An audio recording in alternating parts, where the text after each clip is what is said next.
Hanwepi, good day in Iwe or Bahoji, our name for ourselves and our language. I have the privilege today of introducing you to one of our accomplished young tribal members. Ramey has a conventional college degree, specifically a degree in anthropology from the University of Kansas. But I think that more significant, maybe more important, is the fact that he has put himself on his own educational path over the last decade.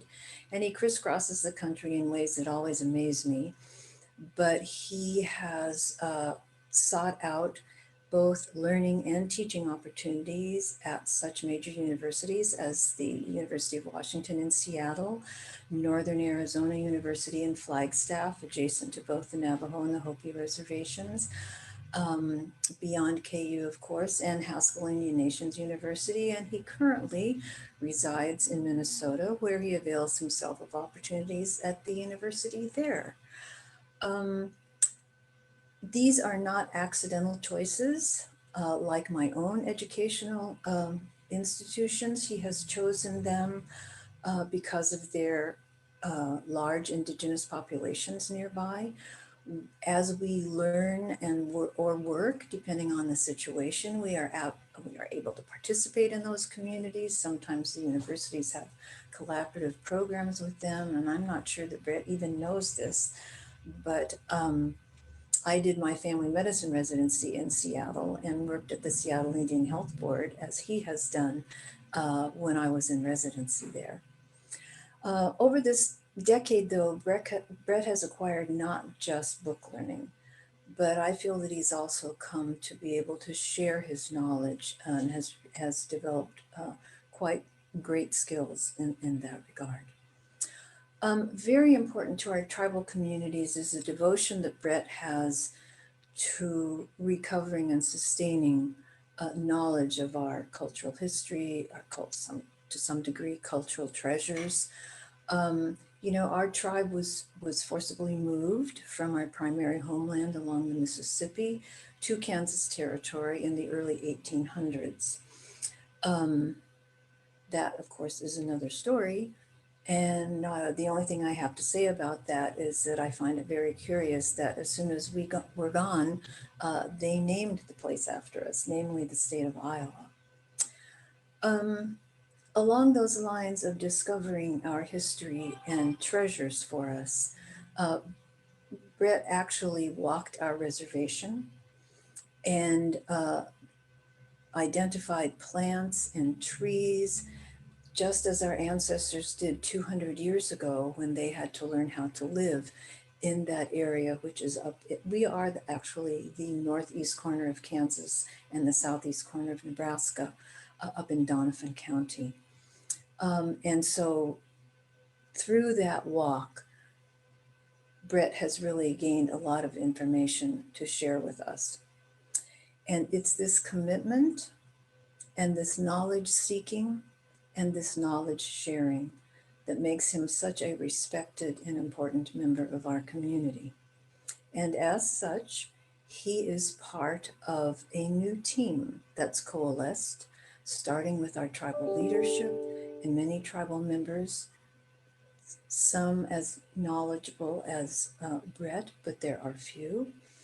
And they are both actually and figuratively breaking new ground. We are learning how to nurture the soil rather than to destroy it and take from it.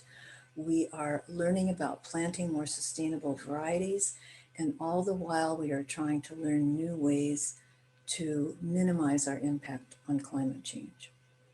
So I know that you will enjoy hearing from Brett, just as he will enjoy learning from you. And so I wish you an enriching day today. I'm sorry that I can't be with you, but when I tell you why, namely that the Chicago grandchildren are here, and you will not be surprised when I tell you that we've not seen them for an entire year. And so that's my priority for the day. However, I did look at your schedule of conferences to come. I'm sorry that I missed the pollinators, but I hope to be among you one day soon. Thank you.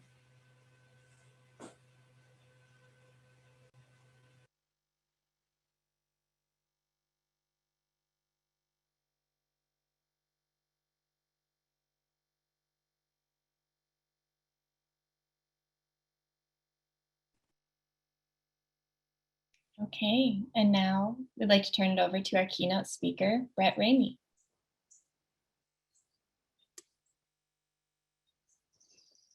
All right, good morning, everybody. Yeah, could I get the screen share option, please? Yeah, and let me know if I need to adjust sound. One of these new things that we learned over the past year is we don't have to be in offices all the time, right? So sometimes if we're fortunate enough to be outside, we got that Wi-Fi connection, we can be outside. And so that's what I'm aiming to do today with you all as I join you all from about a quarter mile downstream from Big Red Rock here in along the banks of the Kaw. In otherwise known as Kanza territory, sometimes also referred to as Lawrence, Kansas, but increasingly, I think, as Stu kind of noted, we're increasingly appreciating and understanding that there's things that precede the more recent namings of these lands, and that's largely what I'm going to be talking with you all about today. Yeah, so if I could get the screen share option, and if I'm missing something. You should be a host. You should have it. Ryan, I might need you to jump in here. Okay, I think we're good. Okay, I think we're good. Thanks.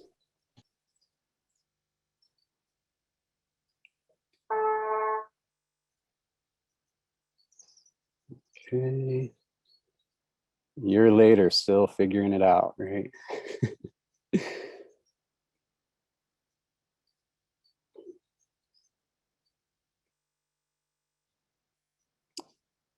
All right, so I think that's going to get us where we're trying to go there.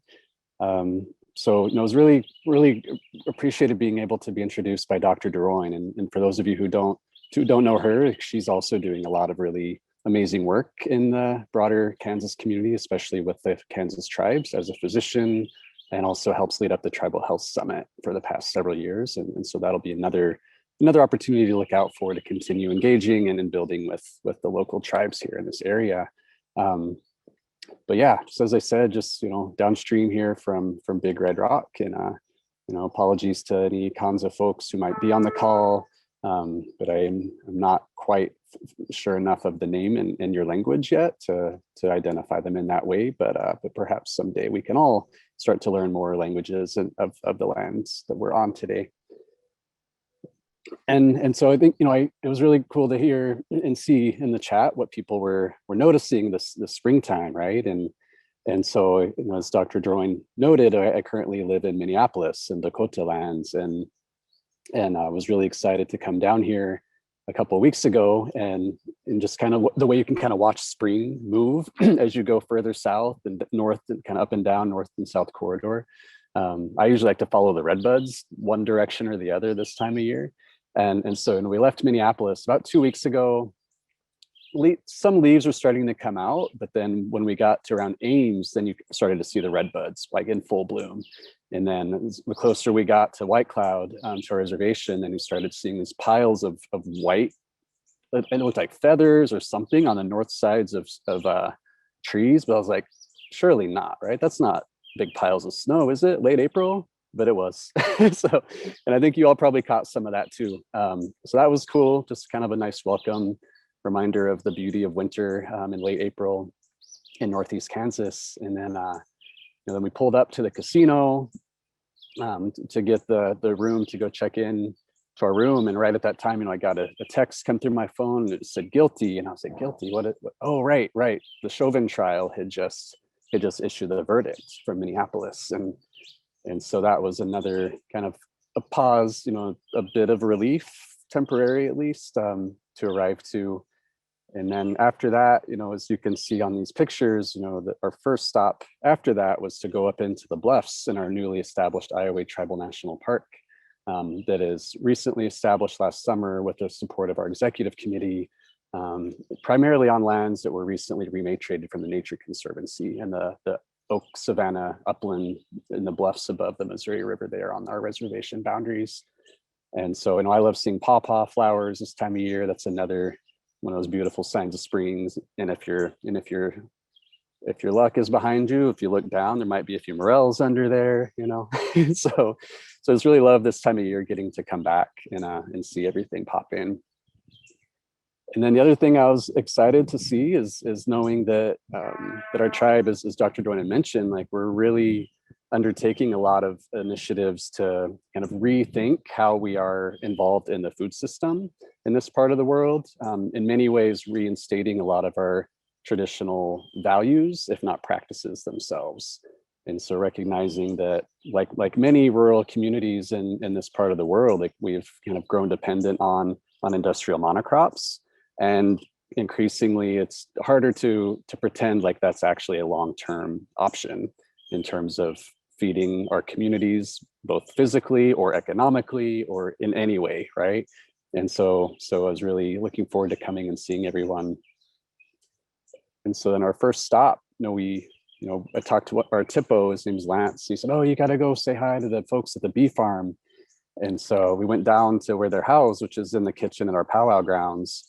And, I hadn't seen anybody in a while outside of our bubble to speak of. We walk in and, and there's Jimmy and there's Georgia and there's Anna and there's Brett and there's Keezus, and they're like making, honey straws from the honey that they get out of our hives on the reservation. They had just received our new hemp product that they had been working on over the past year or so. They just kind of got it off market, and it was like ready to go, package ready to go.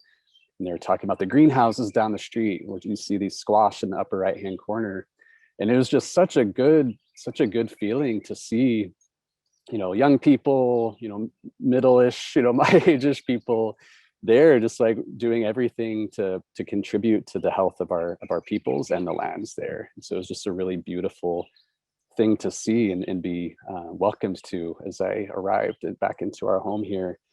And really, those are the things, like when I'm talking about Indigenous foodscapes today, like that's what I'm talking about. It's those types of things. It's upland prairies and oak savannas being restored and protecting the pawpaw trees and the morel patches. It's young people, working for tribal businesses to ensure economic development, but doing so in a way that's kind of consonant with our value systems and can get food to the people. And then it's not selling some things sometimes, so growing out those ancestral seeds for ceremony, but not for sale necessarily, in many cases. And it's protecting the pollinators. And so just to kind of like give you like an illustrated example of what an Indigenous foodscape was, like it was all within the powwow grounds kitchen that day amongst the young people and others who were working on behalf of our community to ensure a healthy future for everyone and everything that we depend upon in this world. And so for the next kind of term around restoring, I think we're, as Stu mentioned, we're in opportunities right now to really re-envision a lot of things right now. We're seeing increased popularity and understanding of need to acknowledge whose land we're on. And then we're also seeing what are the next steps after that, right? So okay, great, like we know this now, so how do we actually engage Indigenous peoples, past, present, and future, to work towards our common goals together?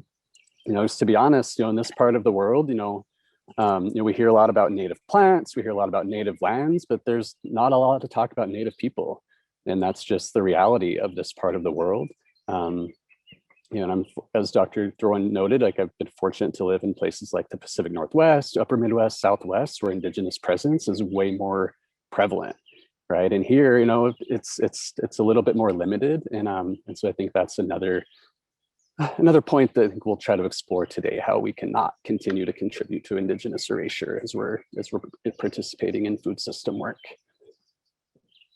And so then I guess, to speak of why that's important, beyond just kind of righting wrongs of the past and acknowledgement of historical wrongs, like it actually has like very real implications for the future, to make sure that we're working with Indigenous peoples. And people have maybe seen the statistic around 80% of biodiversity being held in Indigenous lands globally, right? And that's not by luck, right? There's very real reasons why that is the case. And it has to do with the values and ethics, and then our practices that emerge from those values and ethics. And so they're very common perspectives around like how how our landscapes are actually food forests, right? And so we have this idea in some parts of the food system that the agricultural production is kind of the primary, if not only, way to procure food, which is like clearly like a very big one, right? And I think when we're starting to think about indigenous knowledge systems, indigenous foodscapes, we recognize that, as Billy Frank Jr. here noted, that every forest was once a food forest. When we think about the wetlands in South Lawrence, we know that wetlands were one of our first community gardens, right? We know that prairies are community gardens and farms. We know, and I think people can understand that when we're talking about morels, right? People know about morels, right? And so that's like one thing that most people I know around here can get behind, is the understanding that that is a very valuable contributor, at least this time of year, especially this time of year, to our local food system. And so what does it look like to start to consider everywhere around here as part of that broader foodscape, and in turn know that we have to work to protect all the riparian areas, all the wetlands, all the rivers, and promote the health of those every bit as much as we have to promote the health of our farms as well. And so that's something that an indigenous perspective on land management and foodscapes also brings. And as such, we have to be kind of at the forefront, working alongside everyone, engaged to ensure that we are not just at the table, but maybe like deciding we don't need a table because we'd rather be outside walking or wherever, right? And so really driving conversations and driving initiatives as well. Yeah, because what this last year revealed is the way that we've been doing things just hasn't been working for very many people for very long. Stu noted that in a lot of ways, food security was a lot more a common conversation. Seed companies were selling out, early last spring, and people were realizing like, hey, if we want to eat, we're probably going to have to figure something else out because stores were literally closed, right? And then when they're open, there were supply chain issues. And so that really revealed how fragile our systems are, which I think many on this call today probably already had a good sense of anyway, which is why you do the work you do. But then thinking about, what are some of the opportunities that emerged during this time, and what can we in turn kind of carry forward that we saw? And I really like this quote from Arundhati Roy, if anybody has seen this, but I'm just going to read it because it's worth reading. It says, historically, pandemics have forced humans to break with the past and imagine their world anew. This one is no different. It is a portal, a gateway between one world and the next. We can choose to walk through it, dragging the carcasses of our prejudice and hatred, our dead ideas, our dead rivers and smoky skies behind us. Or we can walk through lightly with little luggage, ready to imagine another world and be ready to fight for it.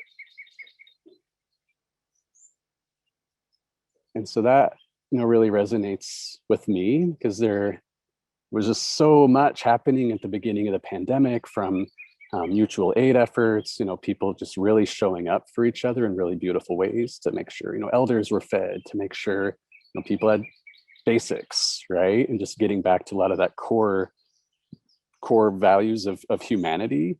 And also there were things like realizing like we don't have to evict people, actually. We actually don't have to turn people's water off. We actually don't have to commute 50 miles each way or whatever, because we can do a lot of things from home that we thought we had to go, really, really far and sit in a building to do, and on and on and on. I think there's a lot of examples of that.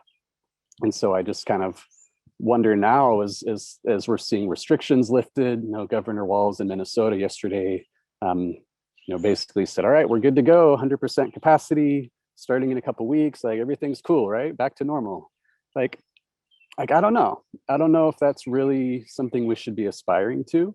Can there be things to pull forward? As Arundhati Roy said, like bring a little luggage with us into the next world, but maybe leave some of that baggage and unwanted baggage behind, right? I don't think we have to try to load up all the semis from our house and bring all that through that little portal. I think we can just take the necessities of what worked well and see what makes sense in this next world.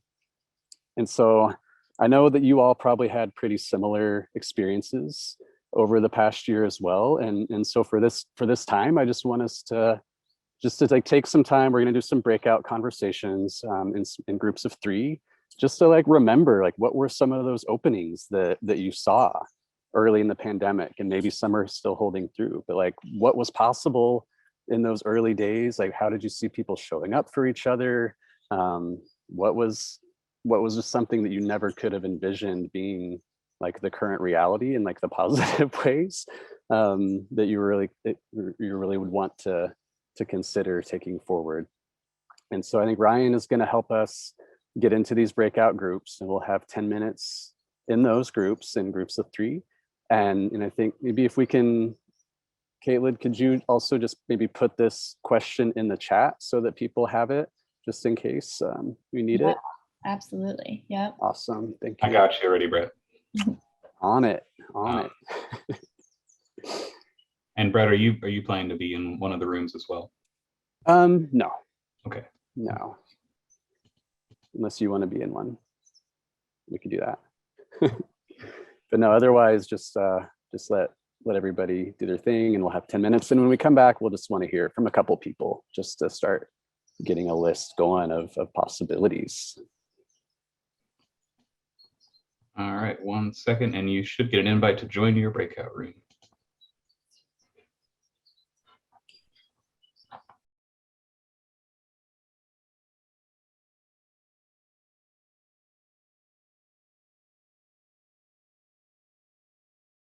Yes, everybody make it back through the portal, this one anyway? I think so.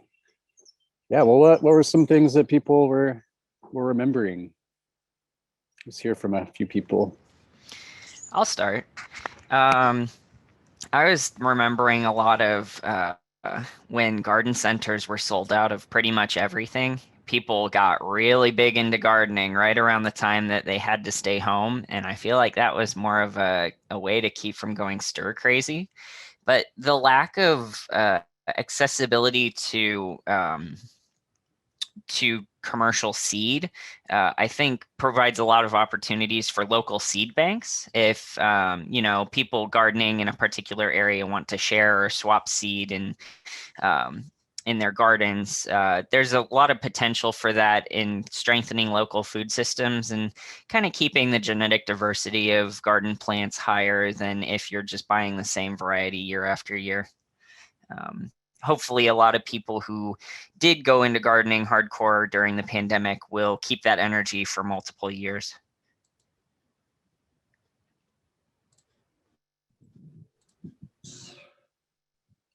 Yeah, somebody else like to share? In our group, we talked a lot about all the slowing down that we noticed. The pace of life just slowed way down, and more people were able to be outdoors and be out of their cars. Some of them went out of their houses and were with their families more. And that conversation kind of dove into talking about the family and the home being kind of at the center of life. And we all kind of expressed a desire to keep this up, like keep this pace slower and not get pulled back into what we were calling the rat race. Yeah, that's a big one. Anybody else? Just one more for now.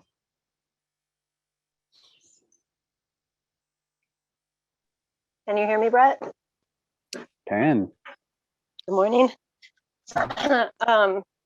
Spoke about inclusivity, and I have a child crying in the background. Just slowing down enough to notice who's getting left behind by the system as it is, and slowing down enough to notice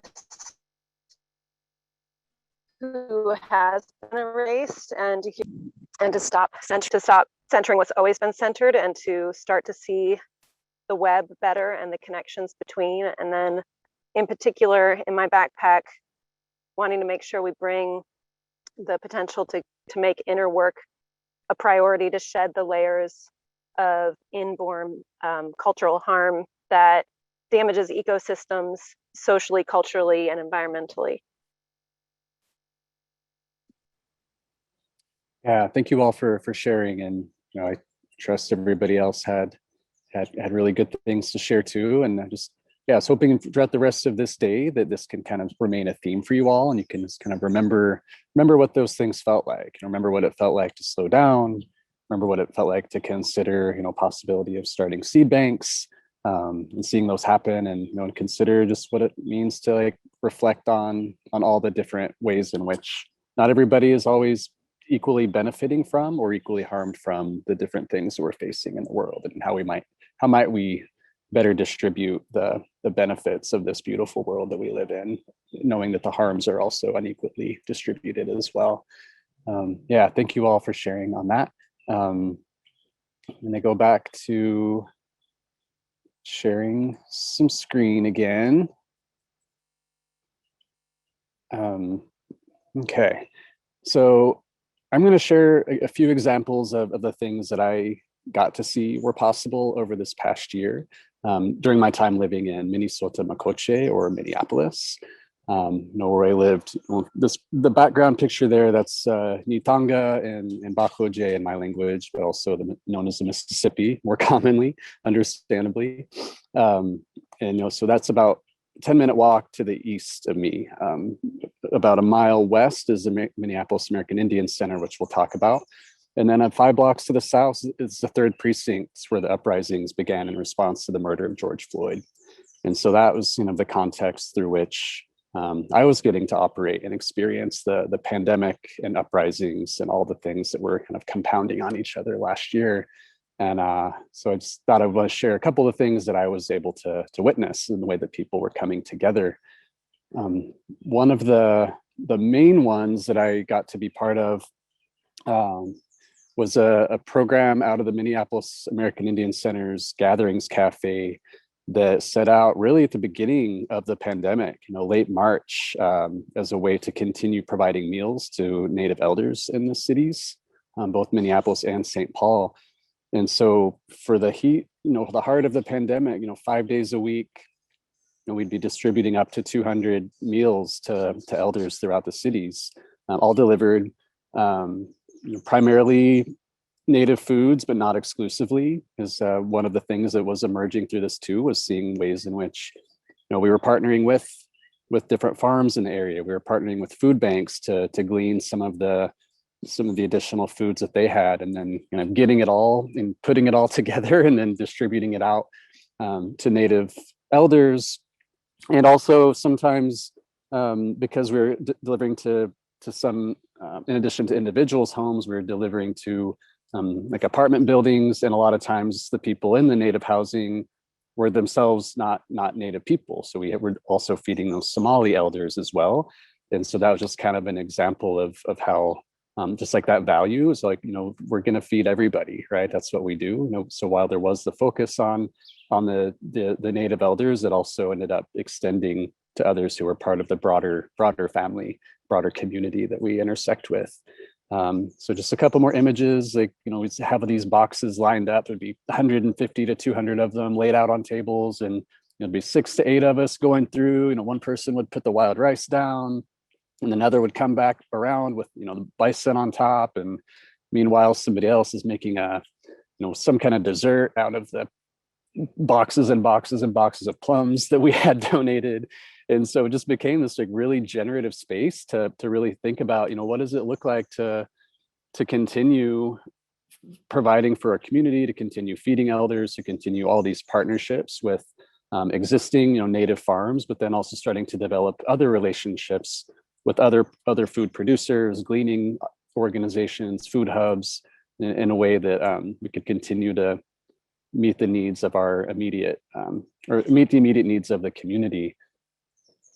And noting where I said we were, that also transitioned for a little while in June, soon following the murder of George Floyd, where we weren't able to do the meals for about a week or so. Instead we transitioned to providing emergency food kits to families. And so as you can kind of see here, there was a while where we needed to board up the windows on Franklin Ave in the corridor there, just because there was a lot going on. And so most businesses, most buildings who were within a pretty sizable radius were, boarding up windows. And in our case, on this upper left-hand corner image, we also took that opportunity to paint murals all over the entire perimeter of these boards across the entire American Indian Center. And so this particular piece that I worked on with Linus, who was one of the cooks, and then Macy, one of the other cooks, we had to go ahead and throw some of our, corns and beans and squash up there, right? And why not? Why not put them on the wall? And so that, I would suggest, that's just another example of what is encompassed by an Indigenous foodscape is art as well, right? And being able to represent our stories, being able to represent our foods in publicly visible ways, because those aren't always the stories that are told outwardly. And so what ended up happening additionally in these times is we weren't doing the elders' meals during the day, we were doing the emergency food boxes, but then we also transitioned in the evening after those meal boxes would go out, and we started preparing meals for the AIM patrol, the American Indian Movement Patrol, who, for those who aren't familiar with AIM, like they started in Minneapolis about 50 years ago in response to police violence. And so it was an honor to be able to work to support them by feeding them before their night-long shifts to ensure that the immediate community was protected overnight. Yeah, another project I was part of was with an organization called Metro Blooms. And they do a lot of pollinator planting, rain gardens all throughout the Twin Cities. And this particular project, I was able to support a young person, one of their staff members, to integrate traditional medicine plants into their plant palettes. And so I worked with her to create surveys to distribute to elders through our meal sites, so that we could get a sense of what type of medicines would they want to see. How could we start to reintroduce some of our sacred medicine plants into these urban landscapes, which is always Indian land, no matter where you are. Urban places, reservations, we're all on Indian land here at all times. So how could we, through that, knowing that, how could we begin to support these medicines returning to the land and in turn returning to the people? And so this was a pretty cool example, I thought, of ways that a mainstream environmental org was willing and able to partner with us to ensure that there was Indigenous presence within their projects as well. So I think it can be really easy just to focus on the native plant part and completely erase and forget about the native people part that often make those native plant parts possible. And so just wanted to highlight that example of possibility that emerged through this partnership with Metro Blooms. Another one is with the Regenerative Agriculture Foundation. They're housed in Minneapolis. And soon after the uprisings last year, there was a letter that went out with Heal Food Alliance. HEAL stands for Health, Environment, Agriculture, and Labor. If you're not familiar with them, I suggest checking out the work they do. But they helped lead an effort to write a letter to food systems funders, just suggesting that all of the historical underfunding of BIPOC communities could actually be reversed. Like, it's actually not hard to direct funds and resources to BIPOC-led initiatives. And so they crafted this letter, several signatories, I'd say like 15 or so, representing a pretty wide range of the food sector. And the Regenerative Agriculture Foundation took note of that and brought me on to help lead a collaborative funding process where essentially I was able to convene four other people to devise the process to direct funding to BIPOC-led regenerative ag projects and organizations. And it was really cool because we actually got some support from the board, but otherwise the board and staff have zero input. Well, they could have input, but they have surrendered power to us as a selection community to both nominate the orgs and then do the final selections of who would receive the grants. And we also made sure that we try to minimize the amount of work that needs to be done by these orgs by just having them have a conversation with us, rather than having a long drawn out letter of interest, process and all of that. So we try to minimize the amount of work that these organizations have to do to get funding so that they can instead focus on doing the work they're doing on the ground. And just have to throw this one up too. I said it earlier, but the Iowa Tribal National Park, just wanted to give another shout out to them for being one of the beautiful things that's happening up on our reservation. That is an example of how larger, than Metro Blooms, large scale nature conservancy has actually stepped up in this case to rematriate some of our lands back to us. And so that's just another good example of the types of things that we've seen in the past year. And I should say that like this process was happening prior to that as well. So it's not only the pandemic that resulted in this, but nonetheless, it did occur during those times.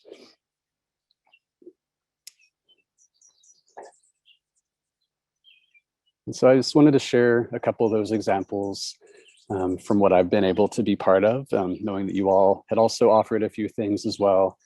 So just wanted to reciprocate by sharing a few things that really made me feel like we do have not only the opportunity, not only the responsibility, but the capacity, the ability to really do things differently and to do so grounded in values that come from our communities that have worked for thousands of years, that allow us to continue being here for 1,000 years more, and just kind of leading our way through that portal into the next world, as our Dottie Roy notes again here.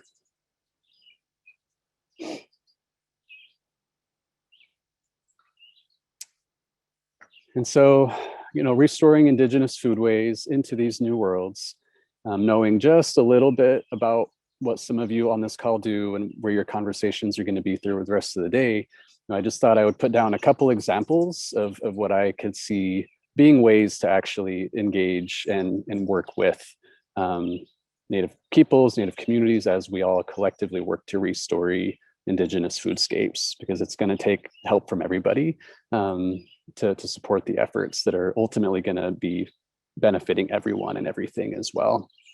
So a couple examples, purchasing from Native-owned businesses for the food hubs. I've heard about Morningstar Kombucha. I haven't tried it yet. I'm really excited. Hopefully can find them over, I think they're over Prairie Band.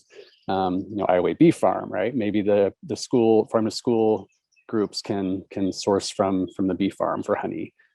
Thinking about farm to school, what about wetland to school? What about prairie to school? Could that be expanded into those areas as well? And in doing so, kind of reinstill the understanding of the necessity to keep those areas clean and protected. Because if we're going to be getting food from them for our kids, we want to make sure those nettles are nice and clean. We don't want anything that's going to be detrimental to our young people's health getting on those wild plants any more than we want the cultivated plants to be harmful in any way as well. Similarly, farm and land management, there's different ways of doing practices, farm practices, land management practices, and ultimately, as with the Nature Conservancy example showed, like it is possible to rematriate lands back to tribes and tribal management.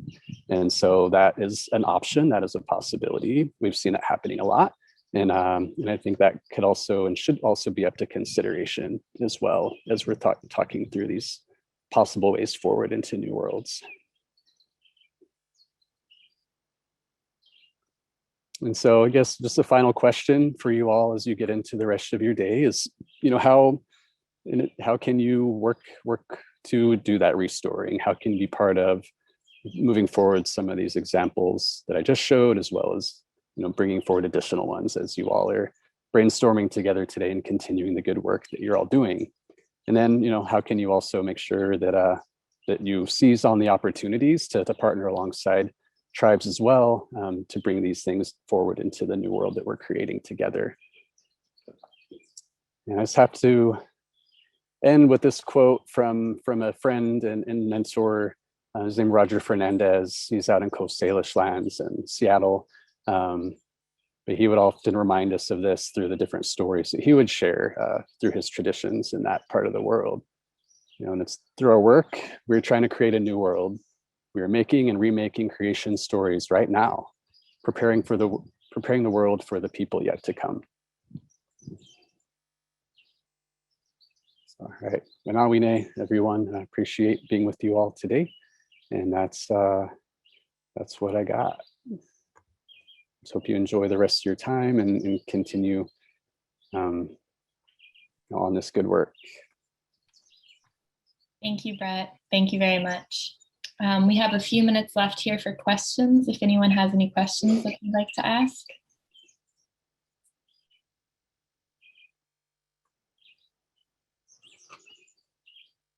Comments, suggestions, all that too. It's multi-directional always.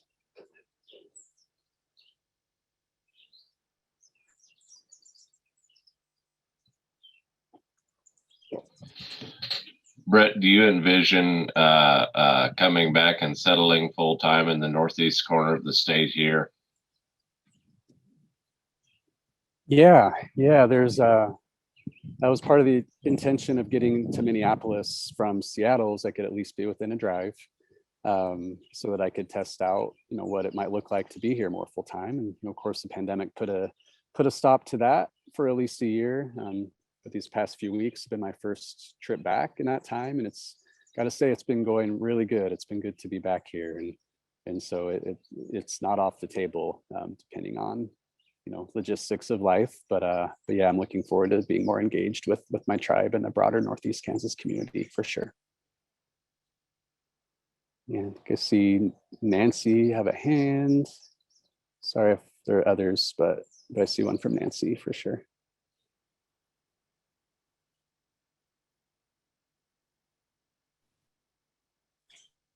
Nancy, you might be on mute. Oh, I was just clapping. Oh, okay. Okay. Hear me? Yeah. And I see Dawn had a question about the grain on the last slide. The last slide. Okay, well, that's the Rockefeller Prairie, north of Lawrence. But a couple slides prior, there is a more green grain. That was some rye that's a cover crop that's going to have some non-GMO soy go into that as soon as it heads out a little bit further. So that is something that grain-wise that was on the slides, but not that particular one.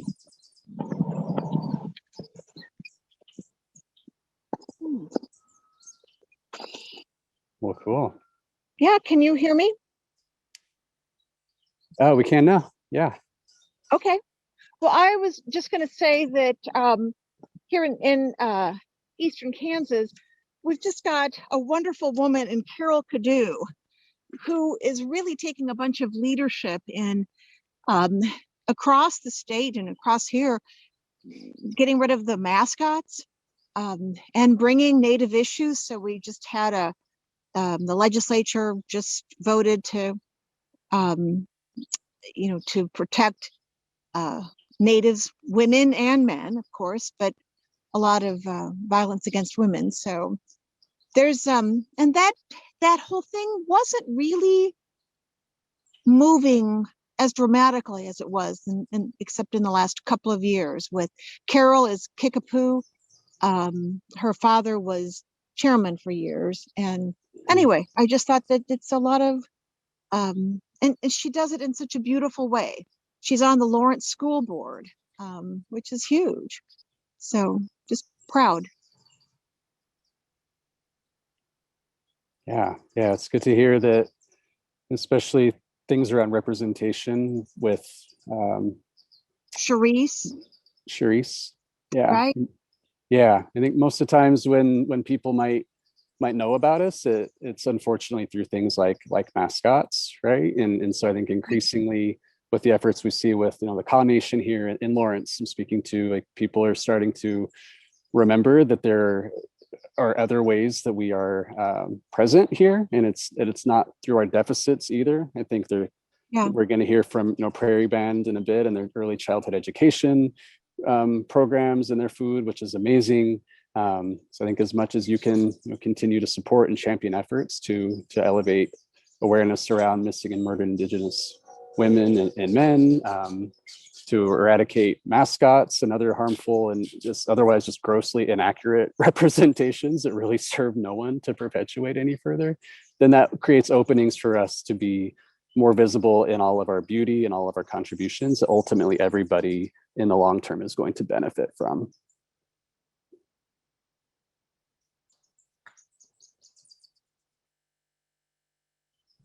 You can also just sit here and listen to these birds for a little bit longer too before the next session.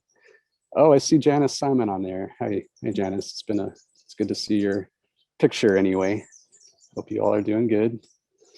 Yeah, I didn't want to miss your session. We've got some really good things going on with the tribes and gardens and awesome nutrition classes, and I'm just glad to see you and glad to know you're all right. Yeah, thanks. It's been a little while. I'll have to reconnect again here before too long. Back to Kansas. Right. Okay, yeah, I just had a question on what the tribe has been doing around regenerative ag. And I just know a little bit. I wish I could defer to our chairman, Tim Rod, to answer this question more thoroughly.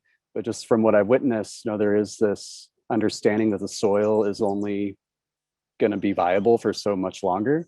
And so they are integrating, cover crops in a lot of ways, noted the non-GMO soy that's going to be planted within that rye, doing a lot of the cattle rotations and all of that. And what I think is important around this regenerative ag conversation too is, I think now that it's getting more popularized, a lot of the framings are kind of narrowing in on, carbon sequestration and soil fertility, which yeah, sure, yes, absolutely, that is part of it. But in doing that, it also erases a lot of the indigenous and other BIPOC practices that predate the needs to have terms like regenerative agriculture. And so when we're thinking about doing these things on our reservation, yes, it's all about those things. It's all about carbon sequestration and soil health into the future, but it's also reinstating values and practices that have always been held within our indigenous communities, and ensuring that as this field widens and hopefully gets more popular, that we don't miss the opportunity to have those other values spoken to, because otherwise it'll just become like everything else, where it's just about the commodification, it's just about the money you can make from regenerative ag and all that, and then ultimately we're not going to get very far, because it will be based in ideas of capitalism only versus reciprocity and healthy relationships with the land. And so that's really one of the things that I'm happy and excited about seeing, by having our tribe leading some of these efforts around regenerative agriculture.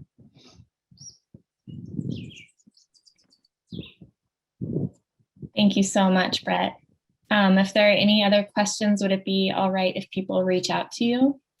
Yeah. Through email, or we can drop your email in the chat. Is that okay? Yeah, absolutely. Okay, great. Yeah, do you have it? I'll pull it up. I got it. Thank you. There we go. Okay. Yeah, thank you so much. That was a really wonderful way to start the day. And we're so glad that you were able to join us. And the bird. Yeah, appreciate the invitation. Good to see some familiar faces, and hopefully get a chance to know and work with others of you in the near future as well. So yeah, enjoy the rest of your day, and we'll catch you all later.